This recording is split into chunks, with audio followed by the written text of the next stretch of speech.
Abramos a palavra de Deus, Marcos, capítulo 8.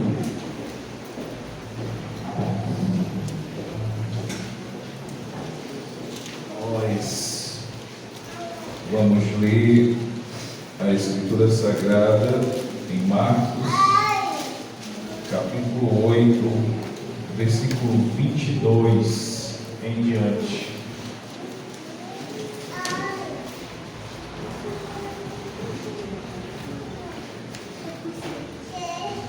Assim nos instrui o texto sagrado.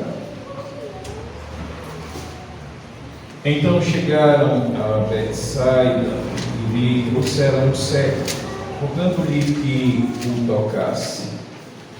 Jesus, tomando o cego pela mão, levou-o para fora da aldeia e, aplicando-lhe saliva aos olhos e impondo-lhe as mãos, perguntou-lhe: vês alguma coisa? Este, recobrando a vista, respondeu: vejo os homens, porque como árvores os vejo andando. Então, novamente lhe pôs as mãos nos olhos, e ele, passando a ver claramente, ficou restabelecido, e tudo distinguia de modo perfeito. E mandou Jesus embora para casa, recomendando-lhe: não entres na aldeia.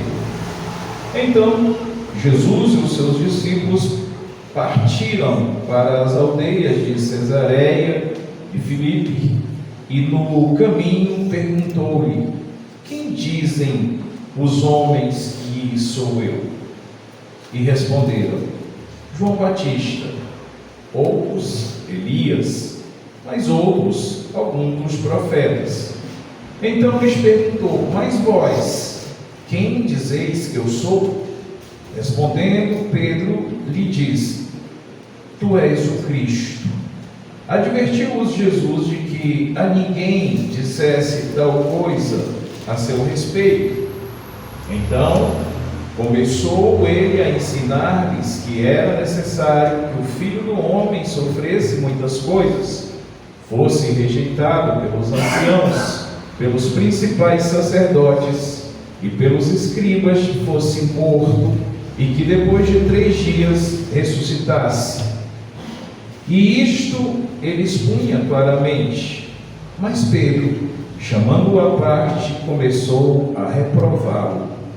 Jesus, porém, voltou-se e, fitando os seus discípulos, respondeu a Pedro e disse: arreda, Satanás, porque não cogitas das coisas de Deus, e sim das dos homens.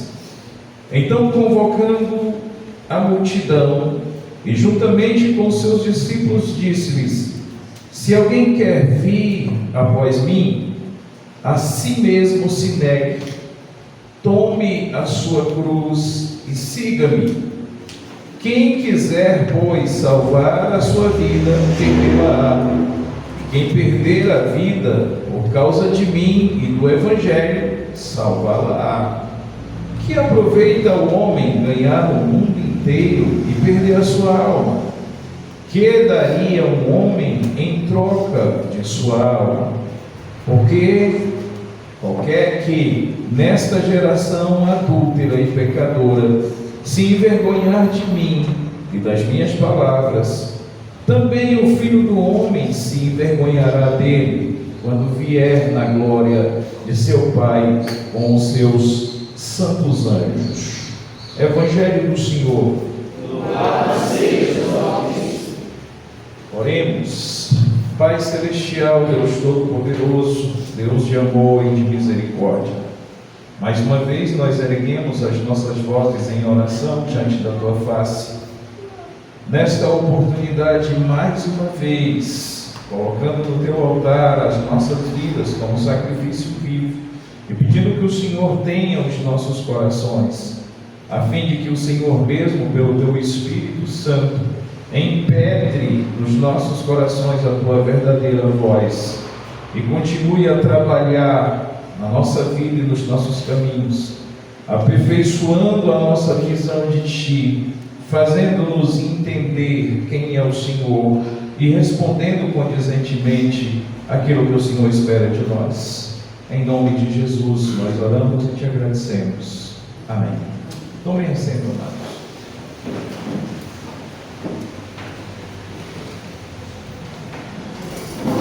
Neste período quaresmal, esse tempo de 40 dias em que nos dispusemos os nossos corações a buscar mais intensamente o Senhor, por meio de consagrações pessoais, no exercício, exercitando as disciplinas espirituais. É um tempo de reflexão profunda, onde nós precisamos, com toda certeza, nesse período de consagração pessoal, começar por confrontar o nosso coração com a palavra de Deus, que é o ponto inicial de toda vida consagrada ao Senhor. É impossível você fazer um jejum que agrade a Deus se esse jejum não for fruto de meditação profunda na palavra de Deus. É impossível você agradar ao Senhor e obter resposta dele se a sua oração não for fruto de uma meditação profunda e conclusiva da palavra de Deus. É impossível você ouvir o Senhor no silêncio, na solitude, se essa atitude de estar a sós com Deus não for oriundo de uma meditação profunda na Escritura Sagrada. Por uma razão bem clara, é na Escritura Sagrada que Deus se revela. É a fonte reveladora de Deus, é o modo que Deus escolheu para se revelar ao homem, de tal maneira que o homem só pode conhecê-lo de fato a partir da sua própria revelação, ou seja, da sua autorrevelação, e ele faz isso por meio da Escritura Sagrada. Razão esta porque a Escritura Sagrada é o centro do culto cristão protestante, é o centro.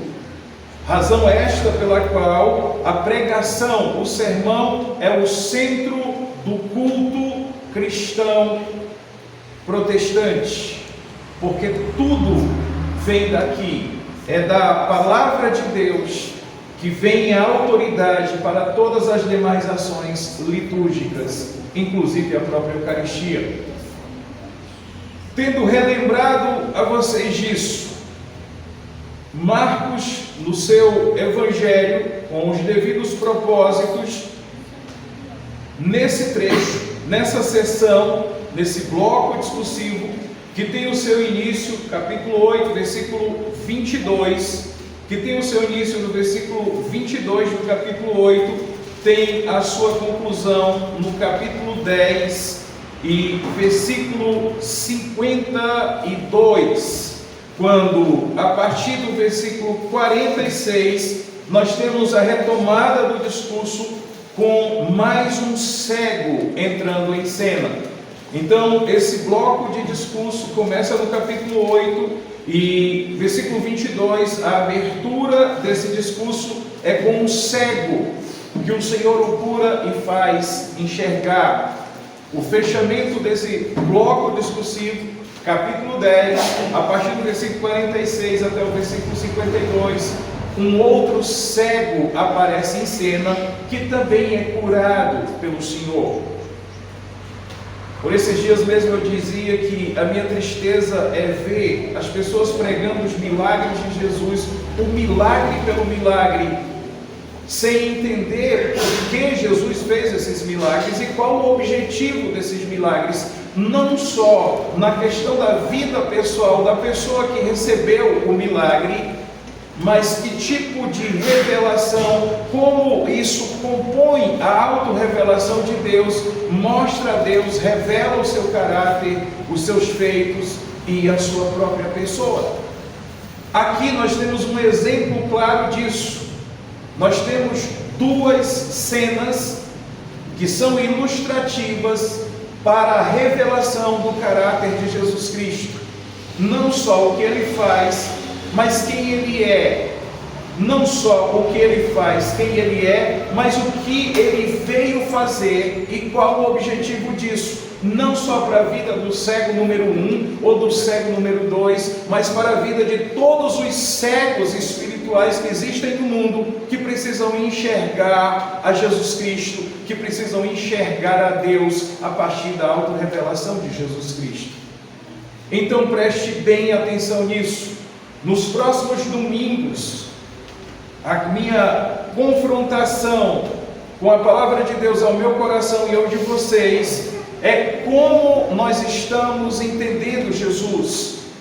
Nós estamos rememorando o período que Jesus Cristo veio a esse mundo e na forma humana nos revelou Deus e revelou a salvação e disse e ensinou como nós deveríamos viver enquanto salvos, nos relacionando com Deus e experimentando de sua presença e desfrutando da sua pessoa bendita até que Ele volte para definitivamente nos glorificar num corpo semelhante ao dele, para estarmos com Ele sem pecado por toda a eternidade. Nesses próximos domingos eu quero falar com vocês por meio da palavra de Deus. Eu quero que Deus fale com vocês mediante esses sermões e comigo para entendermos isso.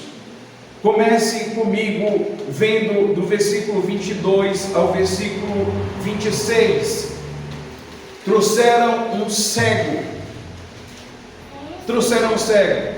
Jesus o tocou milagrosamente, usando o recurso da sua própria saliva, e tudo isso é didático, tudo isso é pedagógico nesse processo revelador de Jesus. Esse cego tem uma experiência ainda, e Jesus pergunta a ele: o que você está vendo? O que você está vendo? Ele disse: eu estou vendo os homens como árvores que se mexem. Versículo 24: este, recobrando a vista, respondeu: vejo os homens, porque como árvores os vejo andando. Nós estamos falando de um homem que nunca enxergou. Ele conhece a vida apenas por meio do tato e demais sentidos, mas o sentido da visão, ele nunca contemplou a homens. Ele não sabe que aparência tem os homens. E quando ele tem a sua visão tocada no primeiro momento, ele vê os homens como árvore que anda, como árvores que se mexem. É a percepção dos sentidos unidos agora tendo um pouco de visão. Obviamente esse cego não está enxergando direito. Homens em nada se parecem com árvores, e árvores também não caminham. Perceba que a visão deste cego está turva, ela está embaçada. Essa visão está deturpada, ele não está vendo direito. Qualquer um que nunca enxergou diria: olha, eu melhorei bastante. Mas entenda, em momento algum, Deus se manifestou no mundo por meio de Jesus. Em momento algum, Jesus se revelou às pessoas e pregou às pessoas a fim de que elas melhorassem. O objetivo do Senhor e da sua autorrevelação é que os homens me vejam, me entendam, me compreendam. E no reflexo da minha aparência, no reflexo da minha autorrevelação, esses homens se vejam como alguém que contempla um espelho e olhando para a minha santidade, eles possam também se ver como criaturas terrivelmente perdidas e humanamente irrecuperáveis, a fim de que eles entendam que olhando para mim e me compreendendo e me vendo, eu os melhorarei. Não, eu os salvarei dos seus pecados, eu os transformarei completamente, eu trarei para a vida deles a salvação. Eu não vim a esse mundo para melhorá-los. Mas deixa eu dizer uma coisa: nenhum crente será o crente que precisa ser em Deus de fato, enquanto esse estiver em busca de melhora para a sua vida. Enquanto este ser humano estiver apenas querendo ser um ser humano melhor. Você só poderá ser o cristão que Deus espera que você seja, se você tiver a tua visão aberta e você ver, você passar a ver com clareza a esse Deus revelado.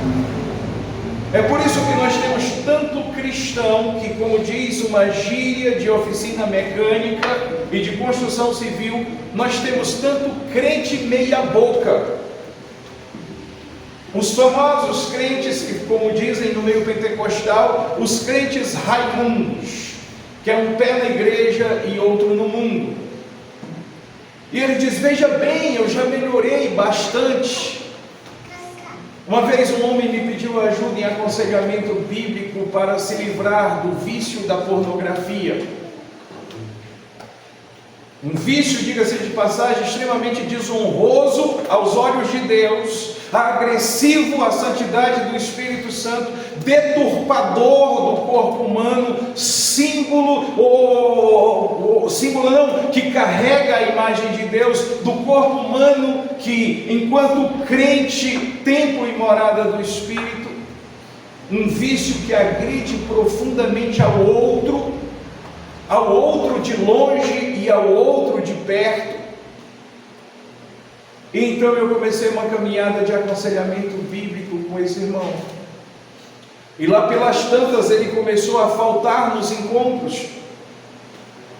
E eu dei um telefonema a ele e disse: o que aconteceu? Você não veio mais aos nossos encontros? Ele: pastor, eu sei que o senhor é um homem ocupado e tem muita gente querendo falar com o senhor, então é o seguinte, eu estou deixando a minha vaga para outro porque eu já melhorei bastante. E eu disse para ele: o que você quer dizer com melhorei?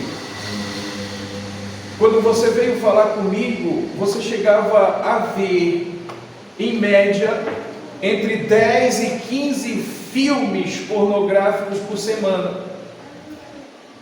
E você não era capaz de contemplar quantas imagens pornográficas você contemplava por dia, por meio de fotos e cenas rápidas nos teus eletrônicos.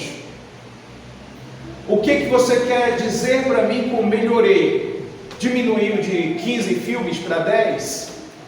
Diminuiu para 1000 e tantas imagens semanais para 500 e tantas? O que você quer dizer com melhorei? Porque o relacionamento com Deus não funciona assim. Venha cá, cego. Toquei aqui nos seus olhos. Vem cá, explica para mim. O que você está vendo? Estou vendo os homens como árvores que se mexem, como árvores que andam. Não, peraí. Não. Isso não é ver direito. É fato que você melhorou um pouco, agora você consegue enxergar alguma coisa. Mas eu, Jesus, não trabalho assim. Agora, esse cego e esse milagre, por meio de uma dupla ação do Senhor, ele cumpre um objetivo. Esse cego simboliza os discípulos que estão andando com Jesus, mas não entenderam quem é Jesus, não entenderam direito o que Jesus está fazendo, não entenderam direito o que Jesus é, não entenderam direito o que Jesus está de fato mostrando a eles. Basta você seguir comigo no texto e você vai entender que esse cego é simbólico. Sabe, eu estou andando com vocês aí pelas aldeias e pelas cidades e eu estou pregando, versículo 27. Agora eu quero perguntar para vocês. Eu estou aqui no meu púlpito pregando, vocês, meus discípulos, estão no meio do povo. Versículo 27. Quem dizem os homens que eu sou? Sabe, eu estou pregando a eles. Eu estou não recitando, simplesmente eu estou citando o Antigo Testamento, e eu estou mostrando todo o plano de Deus, toda a aliança de Deus, e eu estou dizendo isso se cumpre em mim, sou eu esse aqui, eu é que estou fazendo isso, é por aqui que eu estou guiando vocês. Estou mostrando que sou o Filho de Deus, fazendo milagre, curando pessoas, manifestando o sobrenatural. E esses homens estão vendo tudo isso. Agora, vocês, meus discípulos que estão no meio deles, deixa eu perguntar: quem é que esses homens estão dizendo que eu sou? Ora, toda essa plateia de Jesus tinha o Antigo Testamento na mão. Todas essas multidões que andavam atrás de Jesus estavam com o Antigo Testamento na mão, entendendo a promessa de Deus, que Deus mandaria um Salvador para eles. Era uma conclusão bem simples: eu estou diante do Salvador, eu estou diante daquele que veio salvar a minha vida, eu estou diante daquele que veio me salvar dos meus pecados. E Jesus disse: será que eles entenderam isso? Vocês, meus discípulos, vocês que estão escutando as conversas deles, quem que eles estão dizendo que eu sou?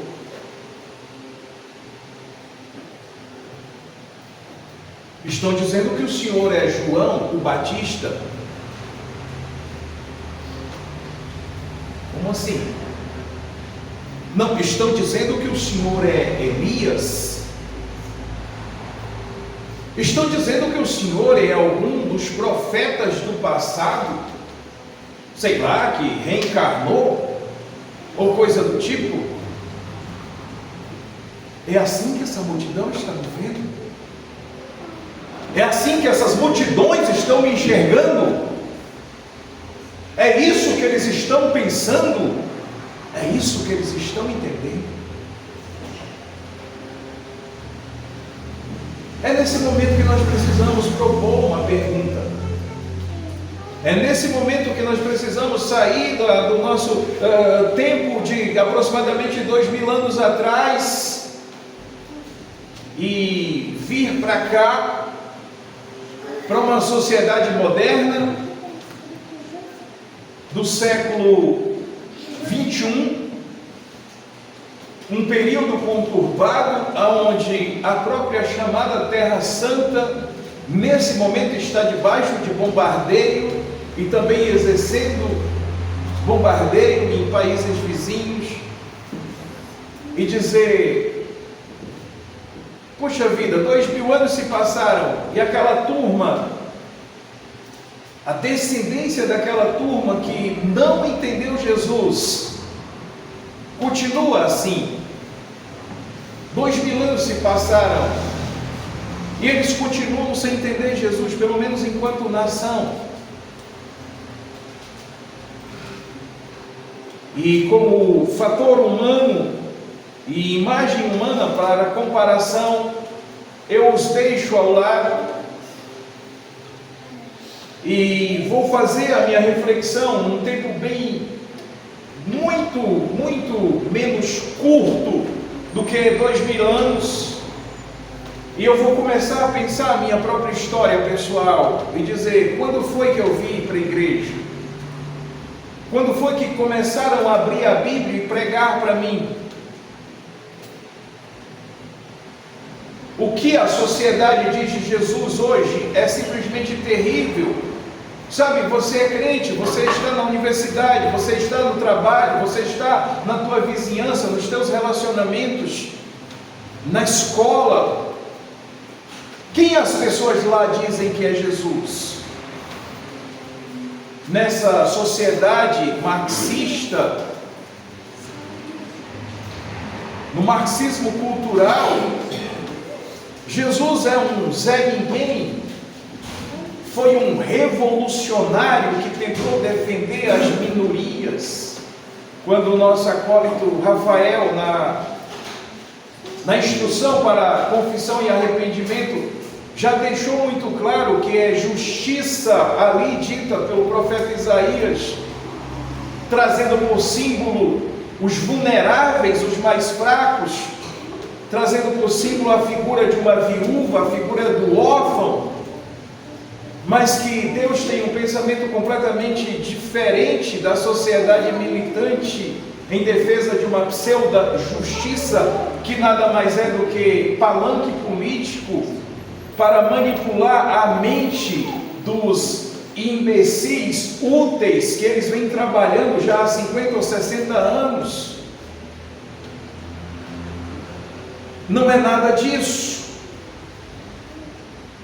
Mas aí fora, nessa sociedade marxista, quando muito, Jesus é um revolucionário em defesa das minorias.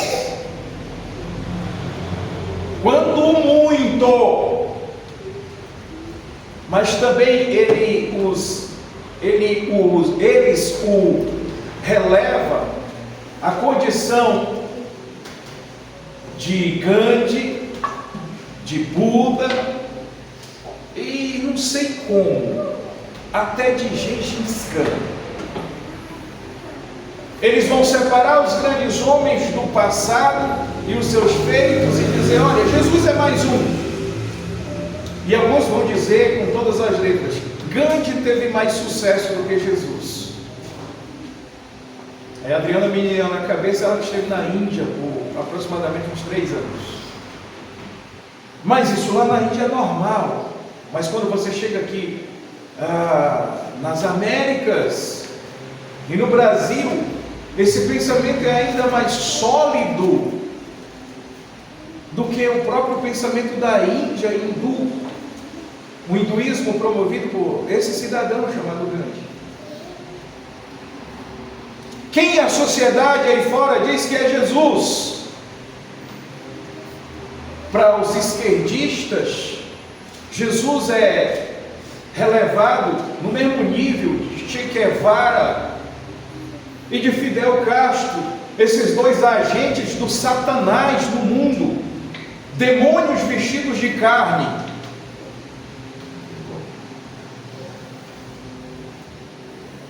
que já estão no inferno, inclusive. Mas olha só, é a sociedade lá fora. Nas religiões, quando muito, Jesus foi um ser iluminado, um Mahatma. Ele foi um ser iluminado, um Maitreya, um grande guru. Quando muito, alguém que evoluiu e chegou a um nível de espiritualidade um pouquinho maior do que o que a maioria dos homens tem hoje. Quando muito, você vem para as chamadas religiões cristãs e um braço perdido do cristianismo em suas tradições, o catolicismo romano. Quando muito, embora chame Jesus de nosso Senhor, ele nada mais é do que um filhinho que precisa pedir para a mamãe para poder fazer alguma coisa. Embora os chame de nosso Senhor, na prática ele é no máximo um filhinho que precisa pedir para a mamãe para poder fazer alguma coisa no mundo. Mas vocês que abrem a Escritura, Vocês que a têm na língua de vocês, vocês que a têm em várias traduções, vocês que estão expostos a estudos bíblicos muito sérios, vocês que até têm competência de interpretação da Escritura Sagrada e têm até estudos nela, vocês que estão anos, décadas na igreja, ou meses, quem vocês dizem que é Jesus? Quem é Jesus para você? Como é que você o vê? Como é que você o vê? Como está a sua visão sobre quem é Jesus? Como é que você o entende? A sua visão é como de um cego que nunca enxergou e passou a ver alguma coisa e agora está confuso com a imagem que vê. Os homens parecem árvores que se mexem. Qual o nível, qual o estágio da sua fé cristã hoje? Quem é Jesus para você? Venham cá, meus discípulos, vocês que dormem e acordam comigo, estão escutando todos os dias, estão fazendo as refeições junto comigo, estão em oração junto comigo. Me digam, quem o povo diz que eu sou? João Batista, Elias, algum profeta do passado. Mas e vocês? Versículo 29. Então lhes perguntou: mas vós, quem dizeis que eu sou? Eu sou quem para vocês? Eu sou um Maitré, uma Hartmann? Eu sou um filhinho que precisa pedir para a mamãe? Eu sou... Quem é que eu sou para vocês? Um homem iluminado? Vocês acreditam mesmo que eu sou um revolucionário? Quem você? Vocês, igreja, vocês que andam por aí e dizem: não, eu sou um servo de Jesus Cristo, não, eu creio em Jesus Cristo, não, Jesus Cristo é o meu Senhor. Quem vocês dizem que eu sou?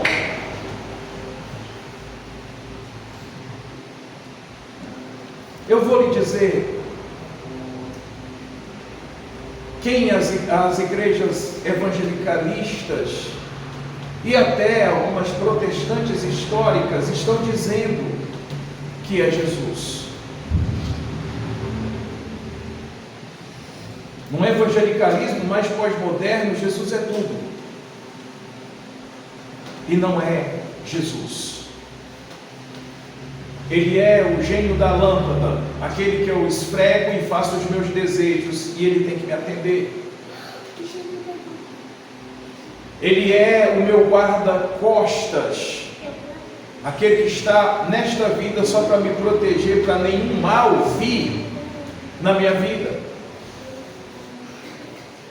Para o evangelicalismo brasileiro hoje, Jesus é um grande médico que está aqui na igreja apenas para me curar as enfermidades.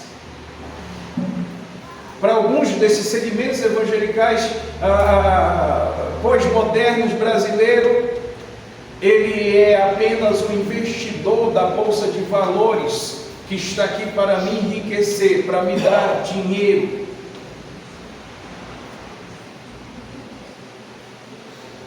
E para outros ele é apenas um chaveiro que tem a chave mestra para abrir as portas de todas as minhas cobiças e ganâncias.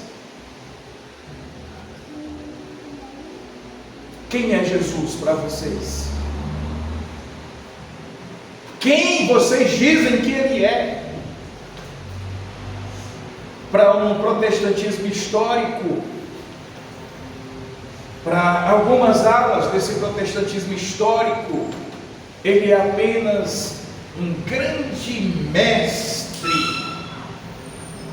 Porque quando você chega para alguns desses indivíduos para conversar sobre Jesus, ele começa a discutir os termos técnicos e complicados da cristologia.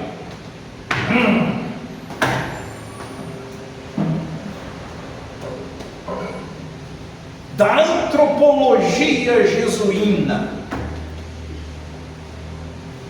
Que diabos? Vocês já ouviram dizer isso inúmeras vezes, mas conversando uma vez com um doutor, um teólogo de marca maior, sofrendo de uma depressão profunda, pois as lágrimas se misturavam com a comida dele enquanto nós almoçávamos juntos, no estado à beira do surto, amavelmente, amigavelmente, com toda a sinceridade bíblica do meu coração, eu disse: doutor, você não crê no poder de Jesus Cristo para transformar o seu coração? Não. Você não crê que Ele já perdoou os seus pecados passados e quer limpar a sua consciência por meio de uma vida de arrependimento sincero? Não. Você não crê que Ele pode te restaurar a Deus e aos teus relacionamentos? Não.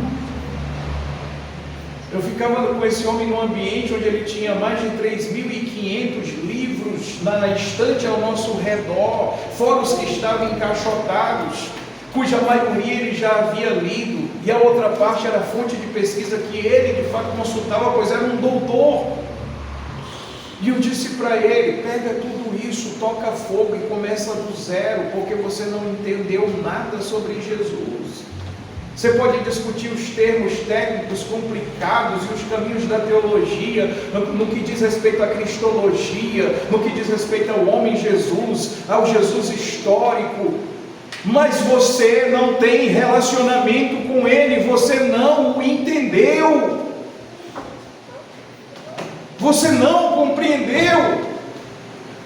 E não são poucos colegas de academia, no labor que vocês sabem que eu faço. Eu estou há cerca de um mês fora aqui da igreja, andando em vários ambientes, falando a palavra de Deus, no nível de pregação, no nível da instrução e do debate. Cheguei ontem por volta de, 10h30 da noite, e eu lhe falo com propriedade: alguns desses colegas estão vendo homens como árvores que se mexem. A visão deles sobre Jesus está deturpada, está turva, está embaçada. Mas olha só, vamos generalizar e considerar as exceções. Igreja, quem é Jesus para vocês? Para alguns, eu nem sei dizer. Ele é um Zé Ninguém, ele é um personagem imaginário, ele é uma sombra que aparece e desaparece, ele é um vento que às vezes assopra ou não, eu não sei. Eu quero que em nome de Jesus você comece a pensar nisso. Quem é Jesus para mim e como é que eu o enxergo? Por que dessas expressões tão negativas que eu acabei de dizer? Porque estou falando de um tempo em que é uma igreja que pensa que Jesus realmente não se importa. Não se importa com o que ele pensa, não se importa com o que ele sente, não se importa com o que ele vê, não se importa com o que ele faz.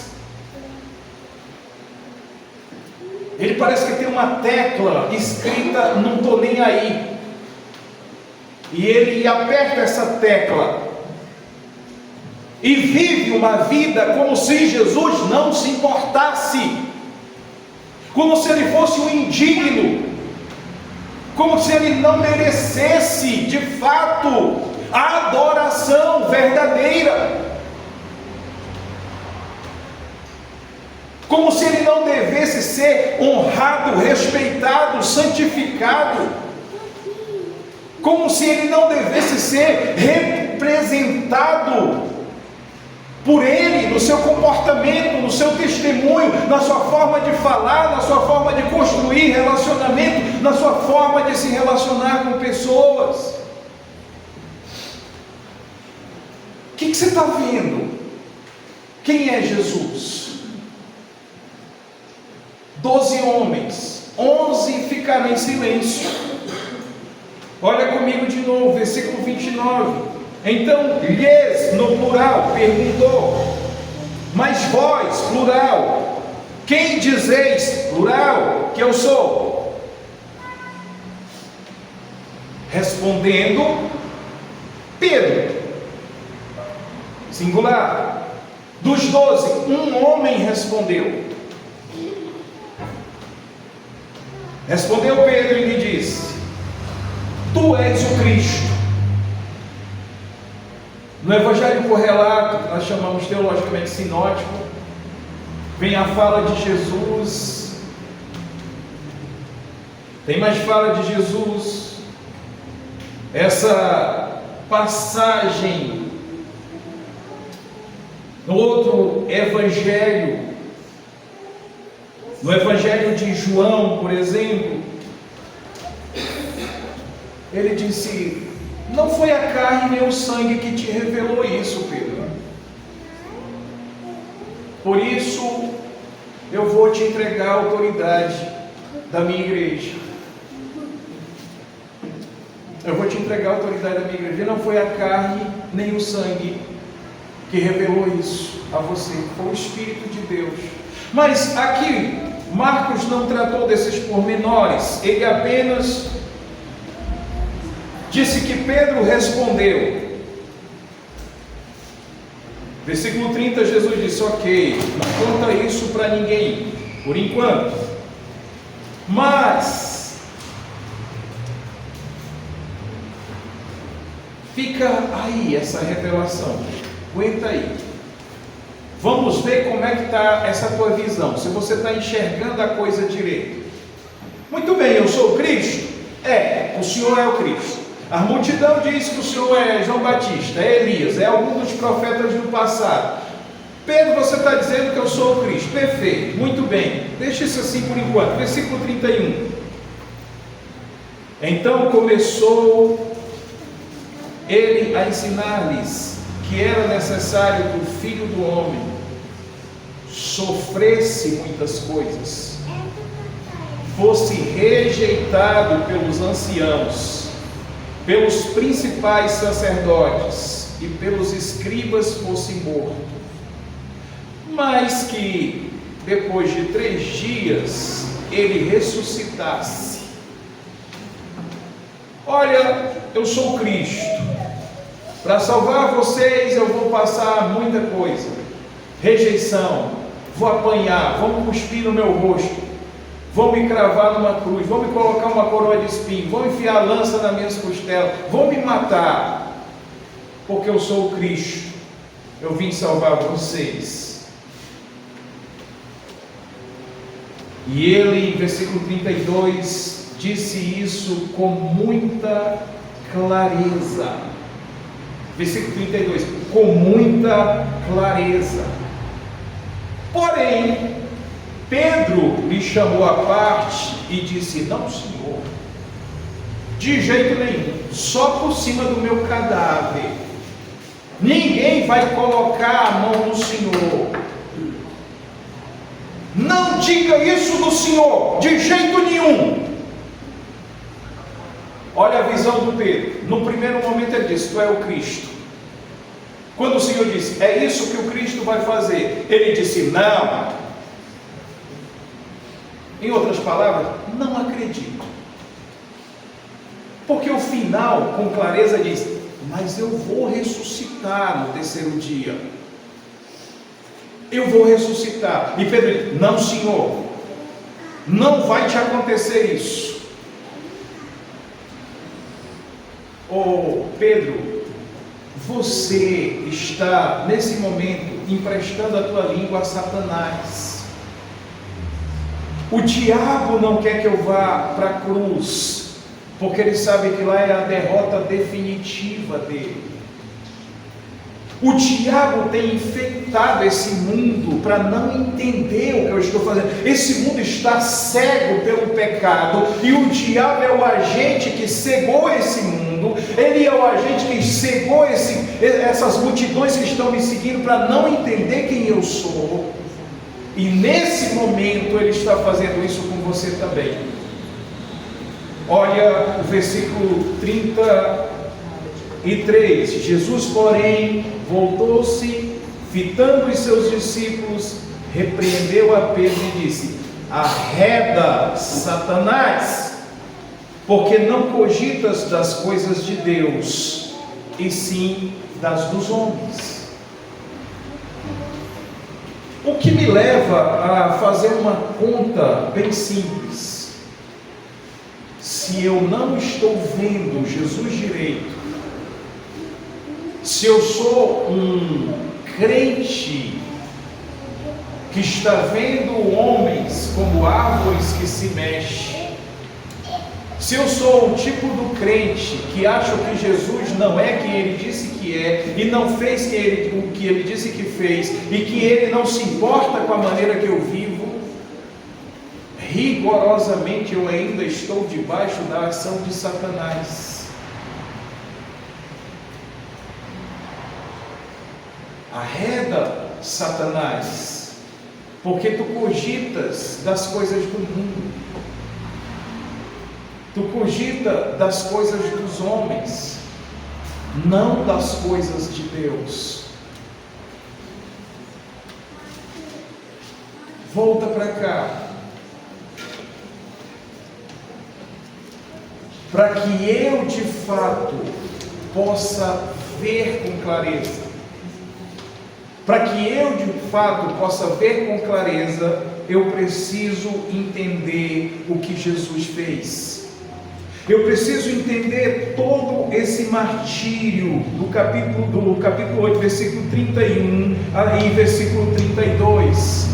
Eu preciso entender toda essa dinâmica de Jesus Cristo sendo entregue. É por isso que nós estamos vivendo a quaresma. É por isso que daqui a 2 semanas, aproximadamente, ou 3, nem estou contando direito esse tempo, nós viveremos o tempo da morte, da ressurreição do Senhor. É porque compreendemos isso, é porque estamos enxergando isso direito.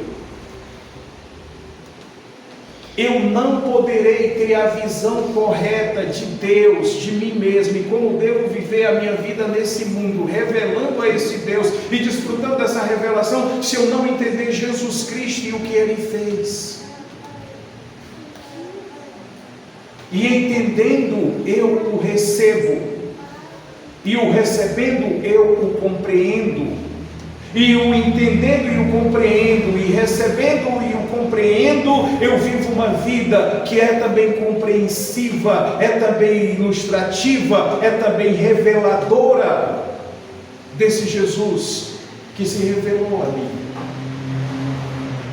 É bem verdade que em alguma época da nossa vida todos nós éramos cegos, dependendo do toque do Senhor, para nos abrir a visão,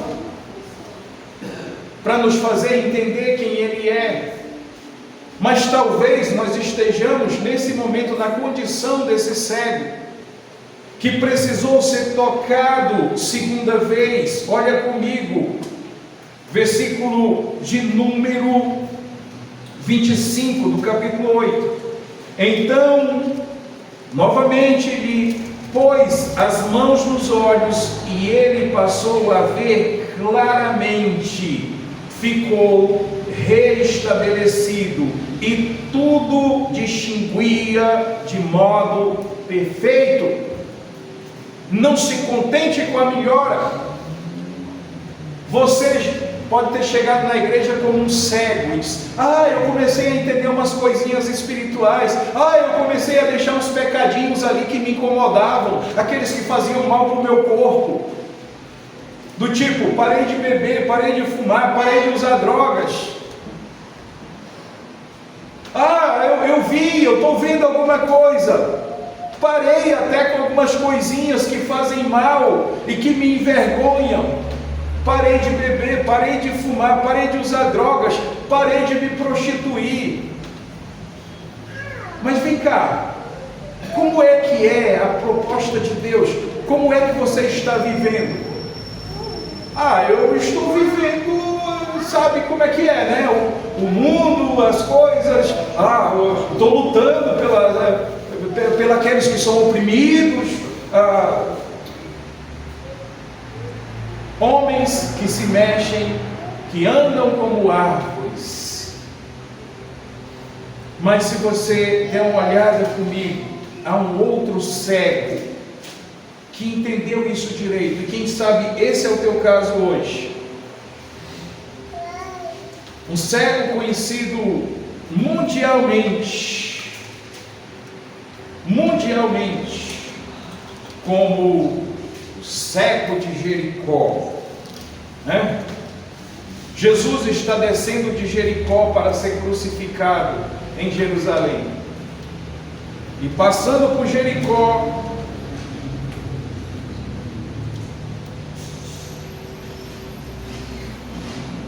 uma multidão muito grande seguindo.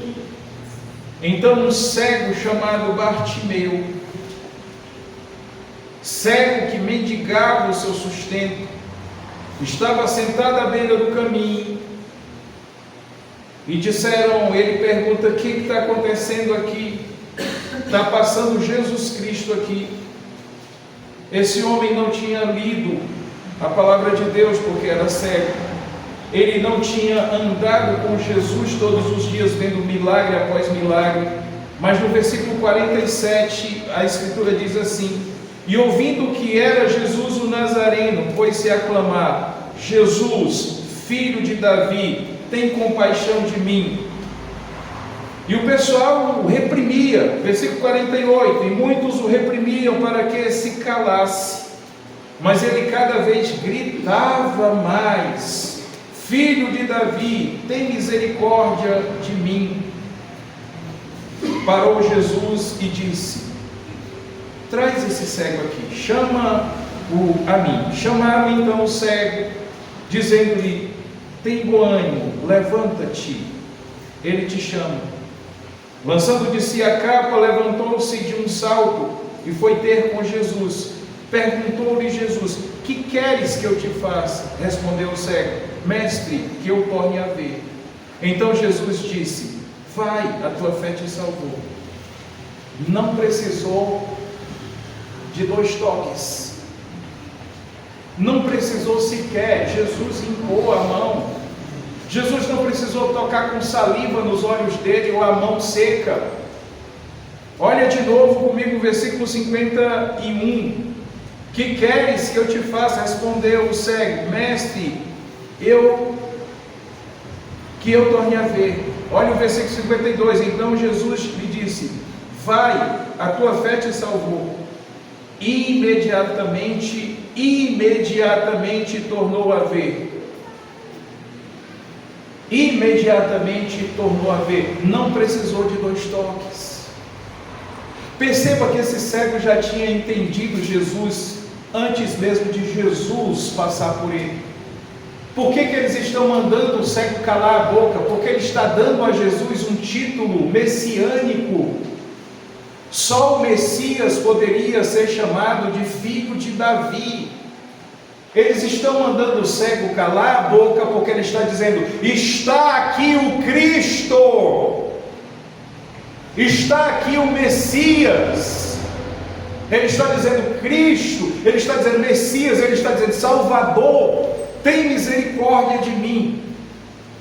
Ele não precisava do milagre para crer no Cristo como Salvador. Ele já cria no Cristo como Salvador. E por isso ele podia apelar a ele. Ele já via o homem Jesus como o Messias, como o filho de Davi. Por isso ele podia apelar a ele e dizer: tem misericórdia de mim.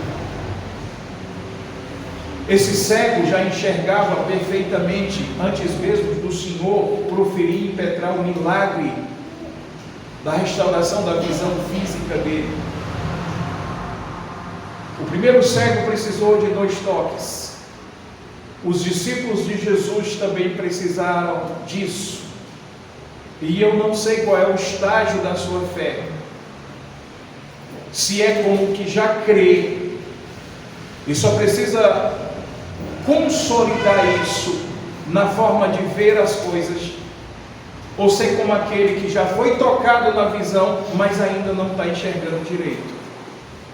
Seja como for, nos próximos domingos eu vou mostrar isso nos discípulos. Já comecei com Pedro dizendo: não, você não vai para a cruz. E eu vou lhes mostrar que esses discípulos eram cegos que viam parcialmente. E tudo que você não pode ser é mais um número no meio da cristandade odierna, ou lamentavelmente até do pensamento do mundo de quem é Jesus. Você precisa ver corretamente quem é Jesus. Se a partir do primeiro toque, glória a Deus. Se nem sem necessidade de toque, glória a Deus. Se houver necessidade no segundo toque, o que deve acontecer é você de um salto, largar tudo que você acha que é importante demais para você e se apresentar a Ele, como fez o cego de Jericó. Mas esse é assunto para os próximos sermões. Fiquem atentos a isso, para que você não perca de vista esse Jesus que escolheu te amar, esse Jesus que escolheu te fazer enxergar, que quis e ainda quer se revelar a você com toda clareza, que quis e ainda quer endireitar a sua visão sobre Ele. Curve a sua cabeça para uma oração. Deus de perfeita paz e de grandes maravilhas, muito obrigado, porque aqui nesta igreja, nesse tempo, nós podemos reviver o tempo da tua crucificação. Dando introdução a isso, quando o Senhor está indo para ser crucificado, nós estamos relembrando o teu anúncio, dizendo o que te aconteceria ali. Estamos tentando entender o porquê disso, para que a nossa visão espiritual seja aberta, para que possamos ver o Senhor com clareza, para que possamos de um único salto, prontamente nos apresentarmos a Ti, para uma vida de caminhada contigo, para uma vida de entendimento que o Senhor não veio simplesmente nos melhorar, mas o Senhor veio nos transformar, nos moldando e nos dando a capacidade de perseguir a estatura do varão perfeito, o Senhor mesmo. Toma a cada um de nós nessa manhã, visita-nos com o Teu Espírito Santo, provocando os nossos corações com a Tua palavra, para que de verdade vivamos uma vida cristã honrosa aos Teus olhos, em nome de Jesus, amém.